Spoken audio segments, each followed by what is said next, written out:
Thay vì phải kéo hàng trăm mét dây ở những vị trí khó như là công trường hay trong các tòa nhà hoặc là thang máy, với cái chi phí dây rất là đắt đỏ này, cũng như là tốn nhân công, tốn vật tư, tốn cái chi phí bảo trì, thì mình đang sử dụng hai cái bộ tiếp sóng đến từ Duy anh em.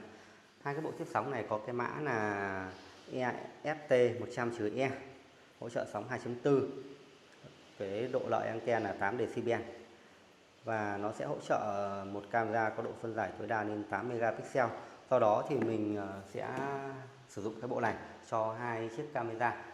Anh em có thể thấy này, cái bộ tiếp sóng này đó thì họ có tặng kèm những cái adapter như thế này.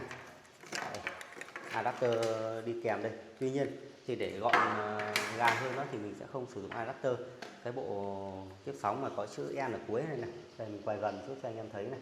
Cái bộ này có chữ N thì nó kết nối với camera. Thì ở đây mình đã điều chỉnh một chút, mình đã sử dụng một cái bộ nguồn có công suất lớn hơn, và mình dùng một cái đầu chia như thế này. Mình sẽ chia ra ba cái nguồn nhỏ hơn. Một nguồn thì mình cấp cho bộ tiếp sóng này, hai nguồn còn lại thì mình đang cấp cho camera. Rất là gọn gàng, mình có thể dễ dàng giấu cái bộ nguồn này vào trong cái hộp kỹ thuật. Về camera thì mình đang sử dụng cái mẫu P3i Pico P3i đến từ Dahua, một chiếc camera có giá rẻ, tuy nhiên hiệu năng rất là tốt, hỗ trợ lắp đặt ngoài trời với chuẩn chống nước IP65 này. Đặc biệt là nó hỗ trợ cái tính năng phát hiện con người và phương tiện dựa vào AI cực kỳ chính xác, để mình có thể dễ dàng tìm lại các sự kiện liên quan tới con người và phương tiện. Bởi vì ở công trường nó rất là rộng lớn, rất nhiều sự kiện, nếu mà không có cái tính năng AI thì việc tìm kiếm xem lại các cái sự kiện thì mất rất nhiều thời gian. Camera thiết kế rất là đẹp, lắp đặt cũng dễ dàng anh em. Có hai đèn trợ sáng và hai đèn hồng ngoại, ống kính 2.8 mm, rất là phù hợp với cái điều kiện ở công trường, bởi vì cái góc quan sát rất là rộng, càng rất lớn, chúng ta có thể đảm tận hai chiều quay quét. Nói chung là combo này thì nó đủ hết anh em. Có một cái lưu ý về cái combo bộ tiếp sóng không dây này thì anh em hay nhầm lẫn, bởi vì là Duy gì đó họ có tặng kèm hai cái phụ kiện như thế này. Hai phụ kiện này là hai phụ kiện để chuyển đổi từ 12V sang PoE. Tuy nhiên thì mình thấy trong cái quá trình sử dụng nó không thuận tiện lắm. Bình thường anh em sẽ cấp nguồn 12V vào đây này, đó, cấp nguồn 12V vào đây đúng không.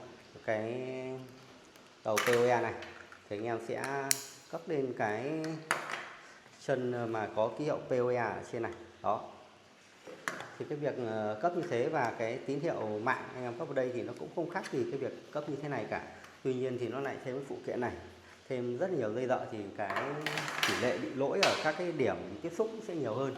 Thì mình kết nối như thế này nó sẽ rất là gọn nhẹ. Khi lắp đặt thì anh em cũng lưu ý này, có cái chữ decoder N, có nghĩa là anh em sẽ cấp tín hiệu mạng vào đây, và đầu ra thì nó sẽ có chữ camera N màu cam như thế này. Cái bộ tiếp sóng này thì cực kỳ dễ sử dụng nha anh em thấy không? Có các cái đèn báo này, 3 đèn có nghĩa là tín hiệu rất là tốt này. Các cái cổng nan đã được kết nối hay chưa này, hệ thống đã hoạt động hay chưa này.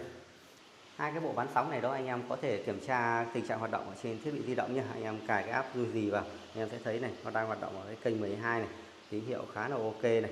Đó, quản lý như thế này rất là tiện lợi đúng không ạ?